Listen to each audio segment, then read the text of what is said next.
Welcome to Elevate Today podcast, where we elevate one podcast at a time. I'm super happy to introduce my guest, who has a phenomenal story to share. And I'm just super thankful and privileged that he's willing to be so transparent to just be open about the things he's been through, just to help us and to help those that have been through what he's been through grow and elevate and just figure out this journey of life. So I welcome you, Jim Serrano. Thank you for being here. Thank you. So you want me to just start from the beginning? I know you've done this before. Yeah. You are a professional podcaster. You've told your story. So take the mic and share what feels most comfortable for you. Okay. Well, I'm an open book. So I'm going to be very transparent on the story. And hopefully I do this because it's part of a healing process for myself and hopefully for others out there. So my story is, I'm going to talk about the life of being an adoptee or my life as an adoptee. First of all, I was born in San Jose, California, January 22nd, 1962. I'll be 61 in about 3 months. So how the story goes was, so I was born in 62, and my adopted parents, Joe and Lupe Serrano, adopted me at 6 months of age. They adopted me and an older sister of mine, and they had three other children of their own. They had my older brother, Joe, my sister Susie, and my other sister Hopi, and then they had my older sister Barbara. So they adopted me and my sister Barbara, and like I said, I was 6 months of age, from San Jose, California. And then they grew up in Gilroy all my life. So I guess growing up, my life was a life of not knowing that I was adopted, because see, my parents never sat me down to tell me I was adopted. It was just like I kind of figured it out, but there was like a joke always from my sisters and everybody in the family. They always used to say they got me at a supermarket. And at first I thought it was a joke, but then I started thinking, wow, maybe I am adopted, because I didn't really look like my family members. Kind of looked like my dad, but not the rest of my family members. So one time, I think I was probably between maybe 10, 11 years old that I kind of figured out I was adopted. And of course, no one ever sat me down to tell me I was adopted, but they did tell my sister, Barbara, that she was adopted. And I always asked my older sister, Susie, I goes, hey, how come you guys never sat me down? How come no one ever sat me down to tell me that I was adopted? And they said, we don't know. We don't know why they never said anything to you. He goes, that was kind of weird, you know? So then I asked my sister, goes, this was probably about a year and a half, 2 years ago. I asked my sister, older sister, Susie, not the adopted one. And I asked her, hey, so why do you think they adopted us? Or why do they think they adopted me? Because my relationship with my dad, I mean, there was no hugs. There was no I love you. I never heard I love you from my dad. The only time I heard I love you was from my mom when I was 38. That was because I started the search of my biological family. That's when she finally said, wow, I love you. So it took something like that for those actual words to come out of her mouth. So my dad didn't really, I mean, the good old thing was always the Chicano macho pride, don't want to show love, or people used to say, well, he wasn't raised that way, Jim. I mean, he didn't know how to show love. I go, but I just still don't understand that, because see, when I had my daughter, and my daughter's 36, Elizabeth, I changed the whole cycle. I did a 180, just nothing but love for my daughter. But my dad never showed that to me. And me and my dad worked for the same company, Central Concrete in San Jose. We drove concrete ready-mix trucks. He did it for like 30 years, and I did it for 30 years. We were both retired from the company with pensions and everything. But he never said he was proud of me. And I mean, I played sports. I got trophies, and he went to the awards banquets, but he never congratulated me. He never patted me on the back. So he's always just like, always on me all the time. So I asked my sister one time. I asked him. I goes, "Can I ask you a question?" And he goes, "Sure." He goes, "Oh, about why they adopted me."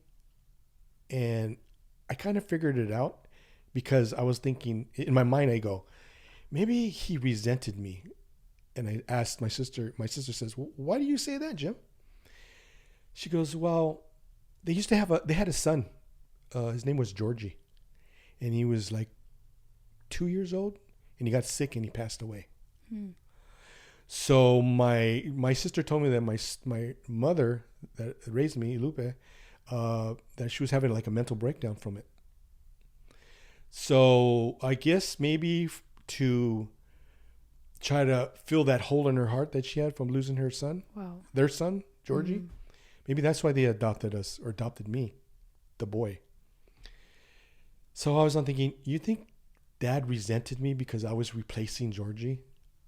And she didn't say one word, denied it or nothing. Oh my. So then I figured, well, maybe that's why my dad never, and like I was telling you earlier, see, my dad been passed away for like 10 years already, but he developed dementia, and me and my wife took care of him for half that time of the 10 years.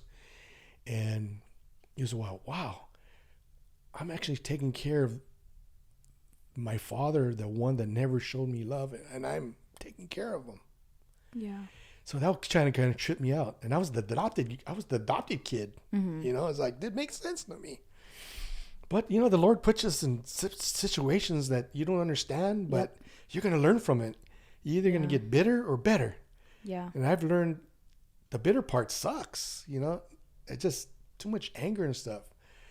So then I was asking my sister, I go, "So why didn't you guys tell me?" And she goes, "Well, you know what?" He goes, "I don't know why, but you sure changed, though." I goes, "What do you mean I changed?" She goes, "Yeah, you changed. Your whole attitude of life seems like it changed from like 11 to 12. You're kind of your teenage years." Well, let's see. The reason it changed was because, see, they never knew my siblings or my parents or anybody else that I was being molested from the ages of 9 to 11. Oh my gosh. By a male cousin that was in his late 20s. Wow. And I kept that a secret all my life till I was 52 years old. One day, me and Tina and my daughter Elizabeth were going for some ice cream, and there was a thing on the the radio we were listening to about child abuse. And right there I said, "Okay, Jim, tell him." Oh my gosh. So I told my daughter and my wife in the car that I was molested as a kid. But I never told them who it was. I never said anything because the shame. Yeah. Plus, it was a male. And I just admitted this to my wife too, that the person who it was lived right across the street from her when we were dating. Wow. See, she didn't know that till when I told her. And she goes, "You mean you used to come pick me up when we were dating, and you had to look across the street all the time?" He goes, "Yep." "What were you thinking?" The room, the smells, and what happened to me. How old were you when you started dating Tina? Oh, shoot. Me and Tina both graduated at Gilroy High in 1980. Oh. We didn't know each other. We met on a blind date 2 years after high school. And I met on a blind date and got married when we were 22. Oh. And we're going on, 39 years of marriage. Wow. So, but people always used to say, "Jim, your story is amazing, but when did you ever feel love?" And I always tell people, the first time I felt love? First time I felt love was when I fell in love with Tina. Wow. And I fell in love with her. She hadn't fallen in love with me yet, right? I don't think she did. So I took her out on a date in a Hollister, in a Chinese restaurant in Hollister. And I said, okay, Jim, tell her that you're adopted. Because as adopted, is people have been adopted. First of all, you always want to be a people pleaser. And first of all, the abandonment issue will kill you all the time. And it seems like everybody that gets close to you will leave you.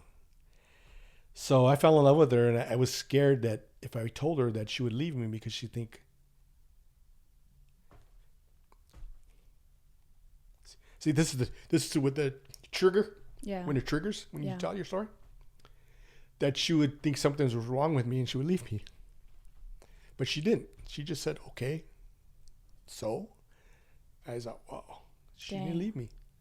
So that's the first time I felt love.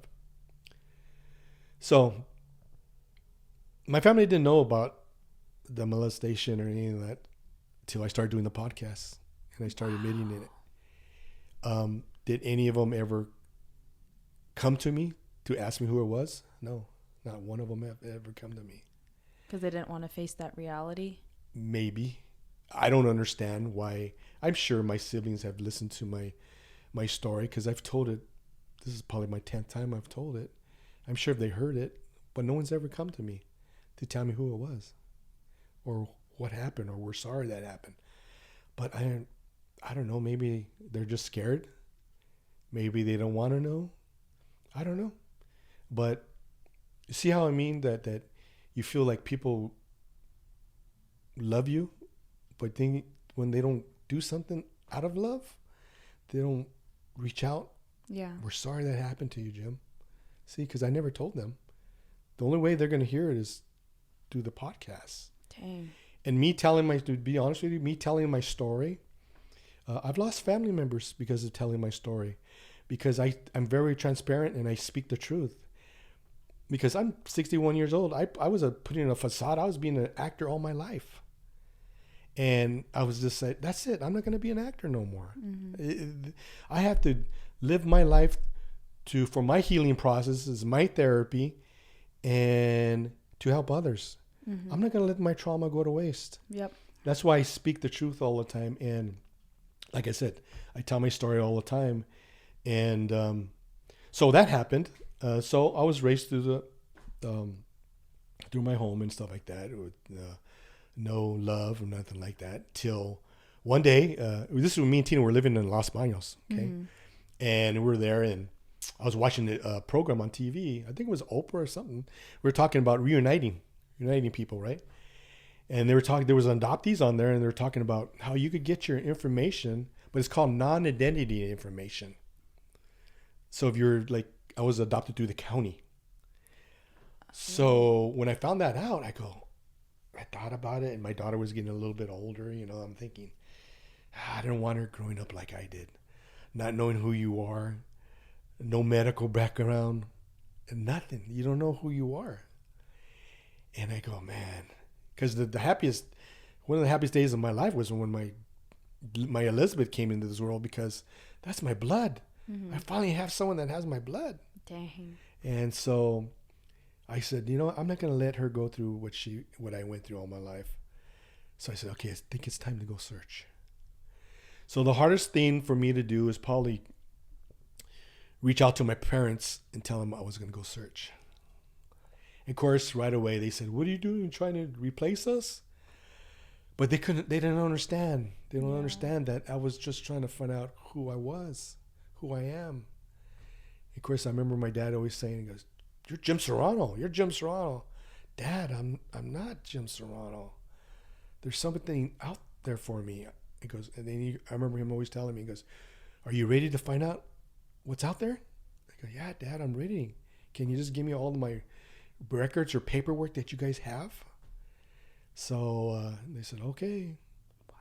So, of course, my mom cried, and I felt like shit, because it was like, man, I'm hurting my parents, even though they didn't show me love. But it took me to go search for my mom to say, I love you, Jim. Mm-hmm. That's crazy. That's crazy, huh? That you had to wait till you're 38 years old to hear those words? Yeah, and it seems like when you adopt, you should know that your child's going to eventually wonder. Exactly. That's why I tell my story so much, because I'm hoping and praying that I could be in some type of program that will, when people want to go adopt, listen to my story first. Yeah. Let me tell you how an adoptee is going to grow up and how he's going to feel. Because lies will kill a relationship. Lies will kill the adoptee. And I'm going to tell you about lies right now when I get into my story. Mm-hmm. So I started doing the search. So I did the search, and when you go to the county records. So I went to the county records. It took me about 2 years to find them, my biological family. So I went to the county records there on Heading Street in San Jose. Went up to the 7th floor and talked to the lady, and she goes, "Hi, I'm an adoptee. I'm here to get my non-identity information." And goes, "Okay." So here, sign these papers and all that's waiver and all that stuff, right? And she's told me, goes, "It's probably going to take about 6 months, Jim." And goes, "Oh, shoot, 6 months?" So I was kind of depressed, right? So I get home, and I don't know how my brother-in-law knew the lady or did something, because my brother-in-law used to run a bail bonds right across the street called Aladdin Bail Bonds. He used to be a bail bondsman. So I guess he went to talk to the lady or something, because like a month later, I was walking to my mailbox, to get our mail. This is when we were living in Los Banos. And I opened the mailbox, and this letter came out, the county of Santa Clara. So I looked at it, and I goes, "Shoot, did I get a ticket, or is this jury duty?" Right away, I goes, "Oh, shoot." Yeah. So then I'm looking at it, and I open it up. It was my non-identity information. Wow. How long after? A month. Wow. So I opened it up, and then I read it, and it says, "Your parents were involved for a brief time," which was a one-night stand. Your biological mother was 5'1", 89 pounds, worked in the doctor's office, and lived with your grandparents at the time of your birth. Okay, now the biological father side. That's all they give you. Jeez. Then the biological father side, it says your biological father was 5'7", medium build, dark hair, dark eyes, dark hair. Went to high school till 10th grade and quit and went into work full time. That's all they gave you. Were you satisfied with that, or well, no, just because you even want more information? Yeah, you want more, because I go, okay, this could be anybody in the world, right? Yeah. See, so remember I told you I used to drive a concrete ready-mix truck, right? So I used to deliver concrete for 30 years all over Bay Area. So one day, shoot, man, this story, just like I tell it, and just like it amazes me. So I was on a job site, and this gentleman's name is Carlos Bryan. He used to be a foreman for this construction company. I've known him for 20 years. Mm-hmm. We used to talk about life all the time, right? So he goes, "Hey Jim, how's it going?" He goes, "Good." "What's up, Brian?" Carlos? He goes, "Oh, nothing much." He goes, "What have you been up to, Jim?" I said, "Well, you want me to tell you the truth?" He goes, "Yeah. I'm looking for my biological family." He goes, "What?" Because he knew my dad, because my dad delivered concrete too. And he goes, "Joe's not your dad?" He goes, "No, I'm adopted." He goes, "Oh, shoot. Well, what information do you have?" So I told him the information of my biological mother. And he looked at me. He goes, "What year were you born, Jim?" He goes, 62. He goes, "Wow." He goes, "Why?" "Sounds like Marie." He goes, "Marie who?" "This girl that I was going out with in the early 60s, that I knew she got pregnant, and she left, and she gave the baby up for adoption." No way. So I go, "Okay." And I go, "I got some information about my biological father, and you match the description of my biological father, and we look like each other." Oh my gosh. So I asked him, "Can you help me look for this Marie?" Because we looked at each other, and we were all, wow, we might be father and son. Oh my gosh. So he goes, "You know what? I haven't seen her in 38 years, right?" So he goes, "I'll try to get some information for you." So, all right. So back then, we didn't have cell phones, so I ran to the phone booth, and I told Tina, let me get some more. I told Tina, "Hey, babe, what else does it say about my biological father?" says, well, he quit high school in 10th grade and went work full time. So I go back to the job site, and Carlos goes, hey, what are you doing back? He goes, I got a question for you, Carlos. He goes, yeah. He goes, did you go to high school? He goes, yeah, I went to high school. Oh, so you graduated and all that? And he goes, no. He goes, you didn't? He goes, no, I quit in 10th grade and worked full time. Oh my gosh. He didn't know I had that on that piece of paper. And I told him that. He goes, oh, shoot, you are my son. Wow. So, I say 3 weeks later, I was out at work, and we were in the driver's room, and there was another driver's name was Johnny. He goes, hey, Jim, I heard about you and Carlos. I looked at him and goes, how in the heck do you know? And he goes, well, I got some news for you. He goes, what? He goes, I used to live with Carlos's daughter, which is your sister. And I told her the story about you might be brother and sister? No. Yeah, brother and sister. And he goes, no way. He goes, yeah, she wants to meet you and her son. I goes, okay.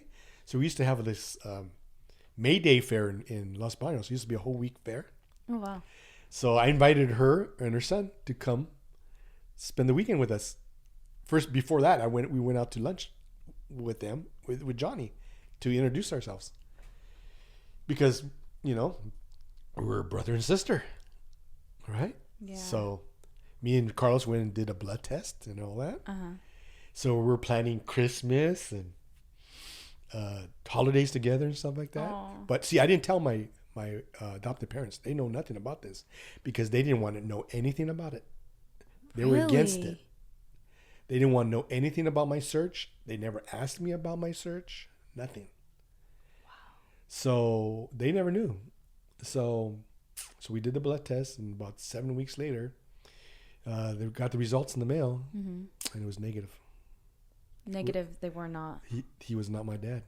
He wasn't my father. Just fit the description perfectly. But he wasn't my father. The blood test said he's not my father. Dang. So that was one of the worst days of my life because I had to call him and tell him we're not father and son. Was he heartbroken? Yeah, I was too. Because I remember my buddy that I used to commute with to San Jose, he said, you were a zombie that day, man. You were just hunched up in my truck and you were just like crying. And I didn't even remember. So, so that happened. And then Tina's my wife, and she goes, don't worry, babe, don't quit. He goes, we'll keep on searching. It's all right. So one day, my wife was talking to our neighbor, Connie, who used to live across the street. It was Connie and Dominic. And they were talking, and they're talking about their husbands. And all of a sudden, Connie mentioned to Tina that Dominic was adopted, that he found his parents, or I think they were both deceased, though. And then Tina told my story to her. She goes, wow, you should tell Jim to go talk to Dominic. See, I knew Dominic already. Because was that your neighbor? Yeah, my neighbor across the street. Because we used to play softball together. When I moved up there, we played softball. We were friends. But I didn't know he was adopted. So we talked about it, and he told me he had joined this group. It's called Adoptee Discovery Program. Wow. But he was raised in Merced County. I was raised in Santa Clara. But they had a group in Kaiser Hospital that got together every month. Wow. So I got all my papers. And I decided to go to the meeting. But even before the meeting happened, now the guilt started wearing on me because my mom developed breast cancer. So here I am breaking my mom's heart, searching, and she was dealing with breast cancer. And that's what she passed away of. Oh, wow. So I went to the meeting. There was like 6 other adoptees there. And which I call, he had to have been my angel. His name was Neil Kiley. Didn't even charge us. Just bring all your paperwork in. So I bring all my paperwork I had. And he says, okay, well, go home, and then I'll probably have your mother's maiden name in maybe a couple of days. Okay. How the heck are you going to do that? It's a trip, And I said, all right, whatever. So a couple of days later, he calls me. He says, "Okay, I got 3 names for you." Oh my gosh. Well, not the names. Yeah, I think it was the names. Was but it was, Neil adopted? no. Whoa. He was an older gentleman too. He was like in his 80s, and he was helping people. Dang. So he gave me 3 names of he said might be my biological mother. So one was in Orange County, one was in Long Beach, and one was in San Jose, California. All close. All All California. close. And he had their addresses. So when I had the addresses in my pocket, right? So remember I told you I delivered concrete, right? Mm-hmm. So I'm going down In a big truck. in the big truck. So I was going down the address in San Jose, the address I had from San Jose. And he was right there off of Alamo Rock and White Road. Right by cross street from James Lick High School. Not too far from Yeah. here. So I'm driving by and I go, oh shoot, there's the address right there. You're not supposed to do this, but I did it. I pulled over, go, oh, what can I say? What can I say? So I know. I'm looking for an address because I have concrete and I'm looking for the house that I'm supposed to deliver concrete to. So I knocked on the door. This gentleman opened up the door and I go, whoa, this guy kind of looks like me. He goes, hey, did you order concrete? And he looks at me and goes, no. He goes, okay, well, I'm kind of lost. Well, maybe I got the wrong address. Thanks anyway. So I took off, right? So, of course, I told Tina. She goes, yeah, you're crazy. Like, you could have asked for a name first. So then I go, and then Neil Kiley calls me up. I was at my cousin's house, Marcos, in Gilroy. I was just hanging out with him or doing something. And Neil Kiley calls me up about 9 o'clock at night. And he tells me, hey, Jim, I found your mother. You did? He goes, which one is it? She goes, it's the one in San Jose. Oh my gosh. I go, I got something to tell you, Neil. Because I stopped at that house like 3 weeks ago. He goes, what? You're not supposed to do that. I goes, yeah, but I did it anyway. He goes, what did you say? And he says, okay, well, here's the number. Your brother's names and you have a sister too. And here's her name. So her name was Norberta Montoya Dominguez. Okay. So I made the phone call. I called and I goes, hey, is Bobby there? Bobby is the one that answered the door that day. And she goes, no, he's not here. And how about Paul? Is Bobby and Paul the brothers? Yes. Bobby and my sister are from her first husband. I was from just that brief affair. And then she had another son, Paul, my younger brother, from her husband that she's married to now. That's why her last name was Dominguez. Oh. So her maiden name was Montoya. So. What would your last name have been? Well, I'll get to it. Yeah. Yeah, get to it. Well, her last name was Montoya. So I'm part of the Montoyas. So, so I called her that night. She answered the phone, asked for my brother Bobby. She says no. Asked for my brother Paul, and she says no. And he goes, who's this? He goes, my name is Jim Serrano. And she goes, I know all my son's friends' names. I don't recognize your name, because my brothers were all big time wrestlers and stuff like that. So, and so I just told her, goes, well, I have something to ask you. He goes, sure. Because does January 22nd, 1962 mean anything to you? And there was dead silence on the phone. And she goes, who is this? He goes, well, I'll ask you one more time. Does January 22nd, 1962 mean anything to you? She goes, who is this? Why are you doing this to me? I don't want to disrupt your life. I just want to know any medical background because I have a daughter.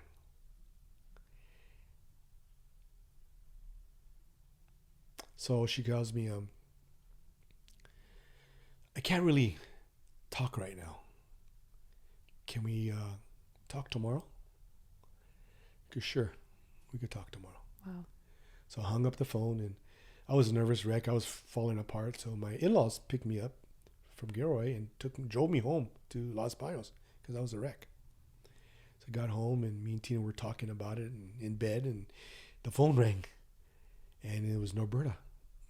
The mother. The mother, my biological mother. Wow. She goes, Jim. Yes. He goes, instead of me calling you, can I meet you tomorrow? I go, sure. Where you want to meet at? Can I meet you at Valley Medical at 10 in the morning? My kids have appointments. Okay, sure. I'll meet you there.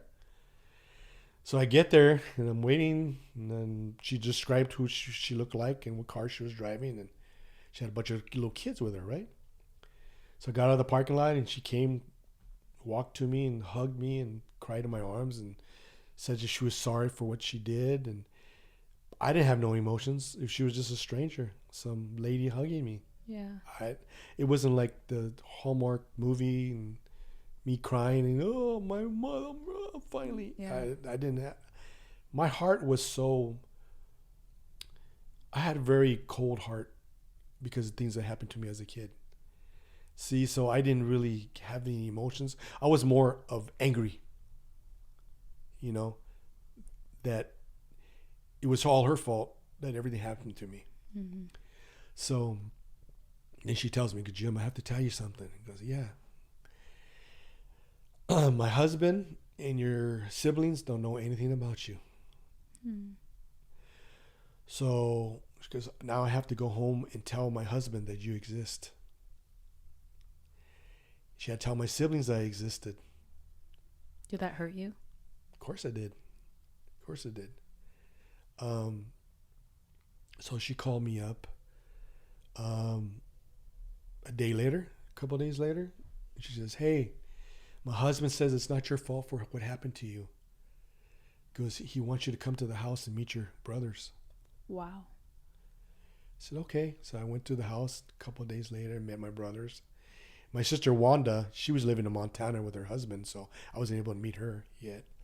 So, so all those little kids were around still, right? And so I got home that night, and then after meeting all of them, and I got on the phone, we talked again. And I asked her, I goes, who are all those little kids at the house? Are those your grandkids? Is that Bobby's kids? And she goes, no, those are my foster kids. I goes, what? Dang. So her and her husband had 500 kids come through their home. Whoa. Through the foster care system. And she was keeping that secret the whole time that she gave me up. Oh my gosh. So that had a lot of anger issues rise up in me, because you gave me up and you took care of all those kids, but you couldn't take care of me.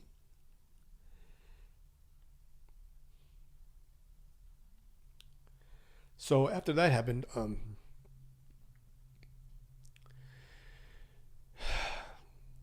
I asked her, is Carlos Bryan my father? Because maybe the blood test was wrong. Because no, that's not your father. Who's my father? Well, I haven't seen him in 38 years, 39 years, whatever it was. But I know where your uncle's store is. You are a Coca. Your last name is Coca. So there used to be a store, a furniture store in San Jose on 3rd Street in Santa Clara. It was called Hank Coca's Downtown Furniture. It was there for years and years and years. He goes, your uncle owns the store. Maybe you could go over there and talk to him, and he could find your dad. It's okay. So across the street, there was a job site. So I said, well, might as well go in there now. So I walked in there and I asked for Hank Coca. That was my uncle, right? And he wasn't there, but his son, Hank Coca Jr., was there. Wow. So he goes, hey, I'm looking for Hank Coca. And goes, well, who are you? And he goes, well, my name is Jim Serrano. Well, what do you want him for? He goes, well, I'm just going to tell you. He goes, I might be your Uncle Raw Coca. I might be his son. He goes, what? Wow. That would make him your cousin. Yeah, exactly. Whoa. So he goes, no, that doesn't make sense to me. And he goes, well, it's hard to explain, but here's my number and here's my biological mother's name. Give that to your uncle or your dad to get hold of your uncle. So about 2 weeks later, my biological mother, Noberta, threw me a party at her house to introduce me to the whole family and stuff like that. And when she did that, on the way home, me and Tina were saying, well, maybe that side worked out okay, but maybe your biological father doesn't really want to have anything to do with you. So we got home, and back then we used to have the phone message machine, right? Yep. So Tina opened up the garage door and she goes, Jim, come here. You got to listen to this. He goes, what? Come listen to this. So I pushed the button. It says, hi, this is Raw Coca. I think we might be father and son if you want to meet.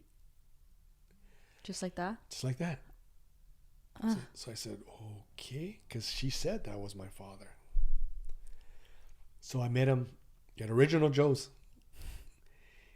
And he looks like me, but thin, because he was a twin. His twin looks like me. His twin. Your Uncle Hank? No, my uncle Gilbert looks just like me. And so we took a blood test. Came back positive. Wow. So I went to go meet all my family on the Coca side in Pacifica. My aunt used to own a home in Pacifica. So I met all the Cocas. Is that native? Is that a native last name? I don't know. It's such a long story. I don't know. Yeah. But so we get there, and some people were kind of getting teary-eyed, and why are they?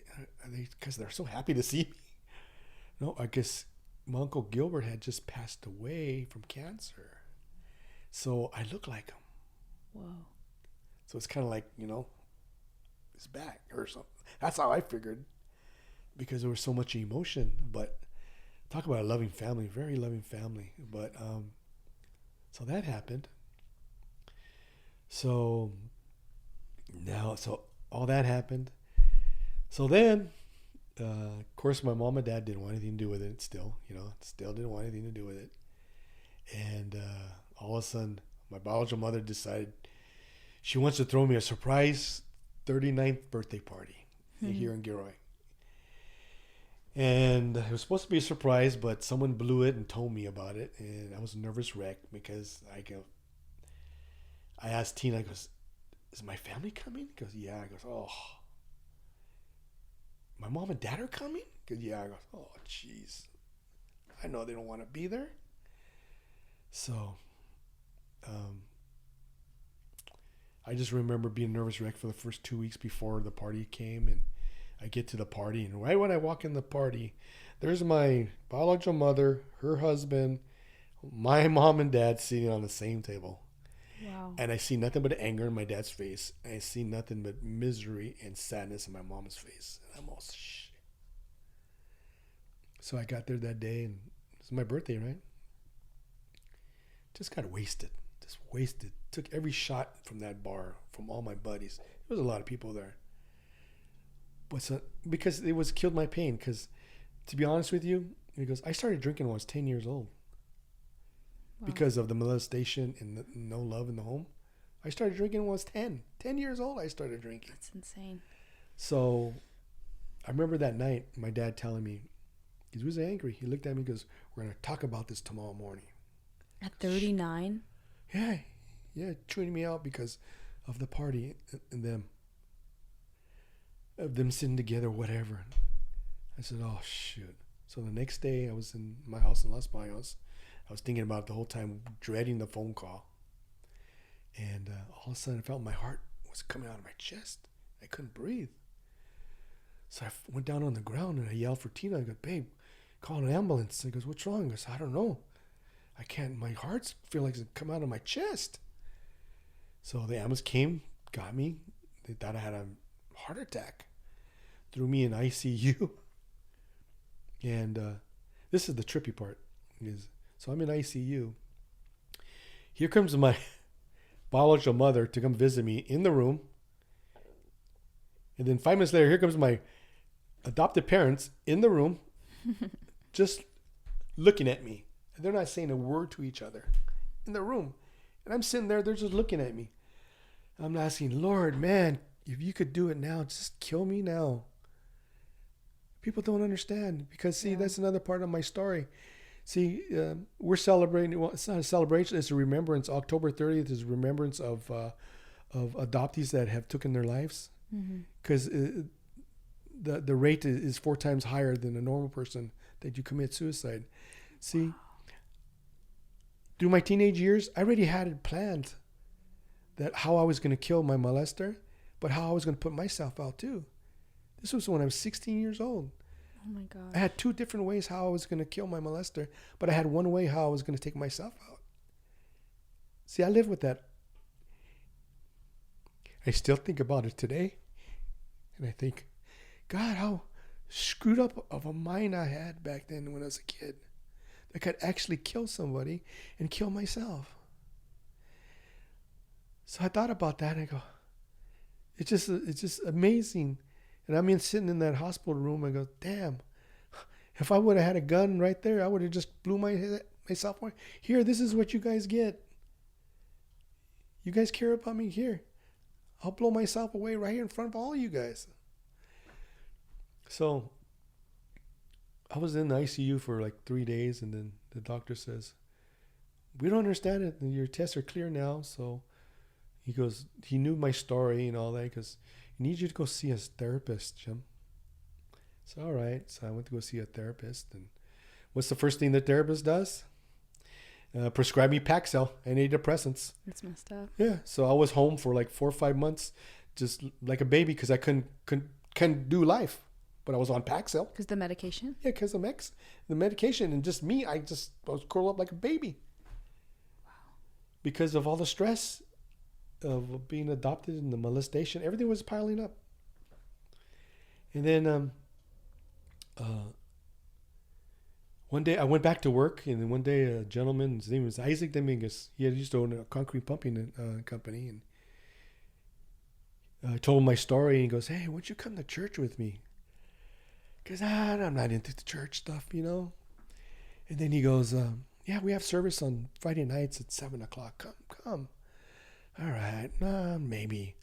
So it was about, service started like at 7. So I thought about it, feeling guilty. So I said, okay, I'll wait. I went about 7:30. Still waiting for me at the steps. So I went and started attending the church there, and still trying to deal with life. And I was still on the Paxil antidepressants. And one day I just felt like the anxiety attack was coming again. Tina tells me, go take some of your pills. Come back. You know, it was during worship service. And so I came back, and 5 minutes later, I felt completely different. So I got home that day, and I got all my medication, and I threw it down the drain. Wow. The next day, I went to go see my therapist because I had an appointment. Yeah. And he goes, how's it going, Jim? He goes, I'm doing good. I goes, you still taking your medication? He goes, no, I threw it all away yesterday. He goes, what? You can't do that? He goes, sorry, I don't need you no more. I did it. I don't know what, but I feel completely different. Does God do miracles?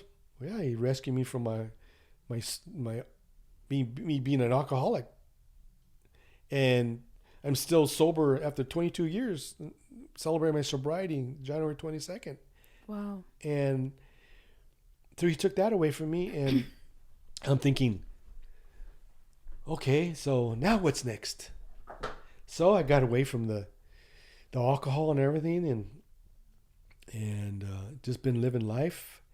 But of course my mom and dad passed away, and my dad with dementia, and my mom from breast cancer. My biological father passed away about 10 years ago from Parkinson's disease. My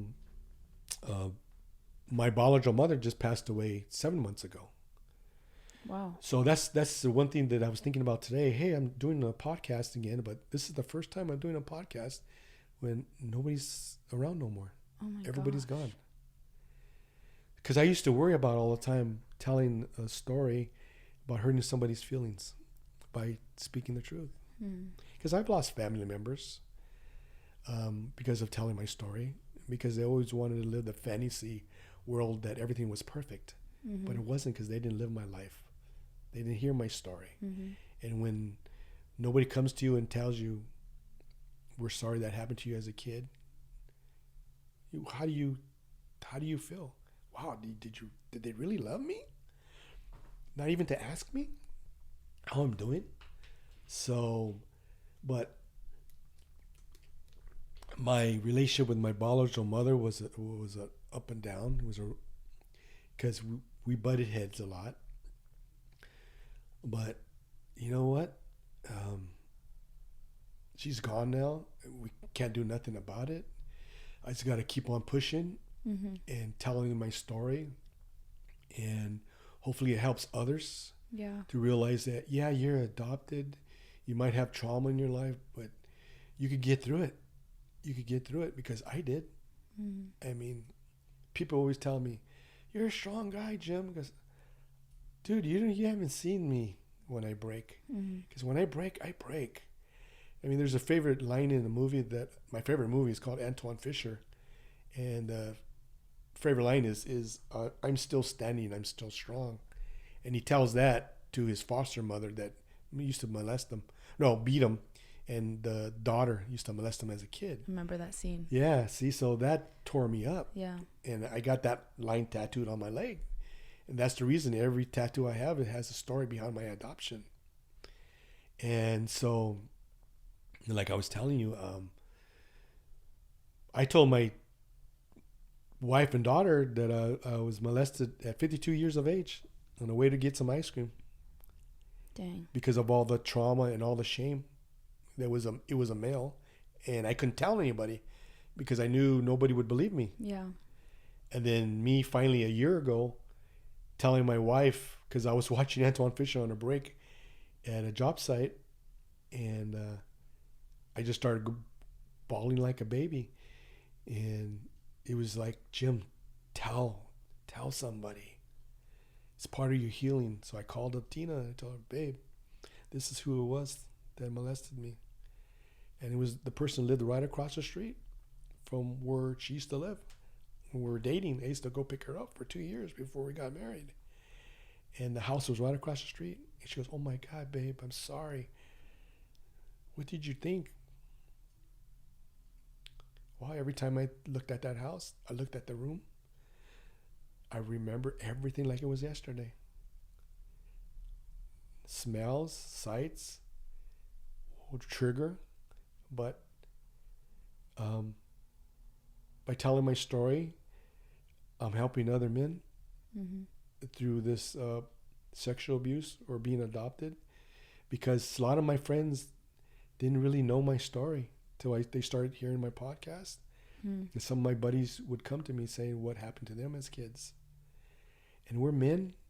Yeah.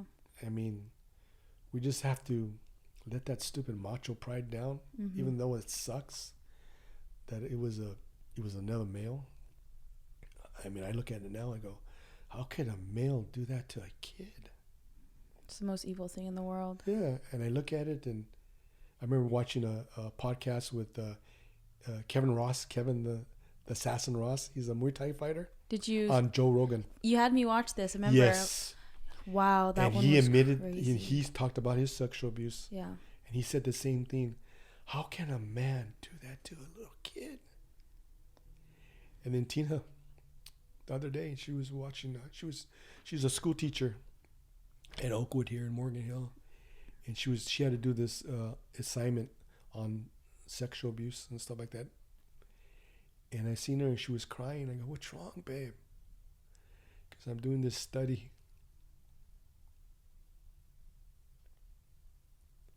on sexual abuse, and I'm just thinking about you as a kid. See, so it triggers down. I mean, sure, I went through it, but it affects your family too. Yeah. It affects your family. And like I said, I used to have a lot of hate in my heart, a lot of hate. But the Lord has taken it away. And the last years I have here on this earth, I help others by telling my story, by being transparent. But I know other adoptees hurts, but I also know people that have been in sexual abuse hurts too. Yeah. And the shame, you have to live with all your life. I didn't ever want to admit it. Look, I just admitted it when I was 52 and 59, who it was. But Tina would be the only one to ever know who it was, because I won't tell anybody else. I don't even know if he's alive anymore. She always tells me, what would happen if you seen him? I don't. Because, see, people always say, what is the worst cry you ever had? Worst cry I ever had was at my mom's gravesite when we buried her. Because I remember the memories of her telling my dad to stop hitting me when my dad used to hit me and beat me when I was a kid. And her saying, Jose, leave him alone. He's had enough. And the person that molested me was there at the gravesite. My gosh. So that's probably the hardest I've ever cried ever in my life, till a year ago at that job site when I broke and I had to call Tina to tell her who it was. So those are probably my two hardest cries in my life. But you know what? I'm still standing. I'm still strong. Yep. And I'm going to keep on standing and be strong for others to the day I die, till the Lord takes me home. Whatever time that is. But, you know, it's a trippy story. It's mind-blowing. Yeah, it's a story that hopefully will help others, like I said. And I'm just going to carry on. Yeah. Carry on and keep on telling my story. And hopefully and minister to others, especially adoptees. Because like I said, I went to a adoptee conference on beginning of the year. I was one of the speakers with 5 other adoptees from different countries, Russia and all this. And it was amazing because I was there with my people. And I was telling you, Tina was there. And she's all, now I know how you feel all your life, babe.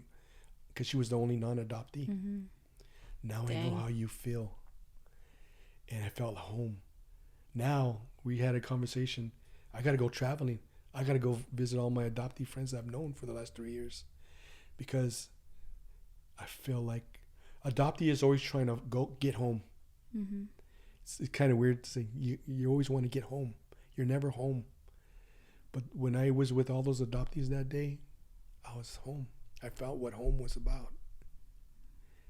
So that's my story. Wow. And that's, you know, I told you this off air, but this podcast is exactly like your story is the reason why I went through so much work and stress, because like people are going through real pain and real trauma. And what are we trained to do? Put up a mask, act like everything's fine every single day, cry in the closet, don't let anyone see you. If your eyes are puffy the next day, cover it up. But what do you do with the trauma and the pain? You hide it. But that's not how it gets better. No, it doesn't. And I'm so thankful for your transparency and your honesty, because I do truly believe there's going to be people that listen to this that are like, oh my gosh, someone understands me. Exactly. Someone's been where I've been. And that's exactly why we are sharing your story. And that's why I'm so thankful you're doing this, because, you know, if you're someone that relates to this story or something you felt that trigger, you have the option to reach out to Jim. Like we talked about this before. He's going to make himself available. If you're adopted and you've always felt alone, but you're okay, but there's a whole community out there for you to have, reach out to him and find that circle, or find the Zoom calls that I know that, the Brave one? Yeah, Baby Be Brave. We have Zoom meetings. And Fireside Adoptees, we have Zoom meetings every Sundays and Thursdays. Matter of fact, one of the adoptees that has a TV show in New Zealand, he's going to be interviewed tomorrow on one of our Zoom meetings. Oh, wow. And he's the one who did the conference in LA that I spoke at. Oh, his name is my Alex. gosh, from New Zealand? He has a TV show.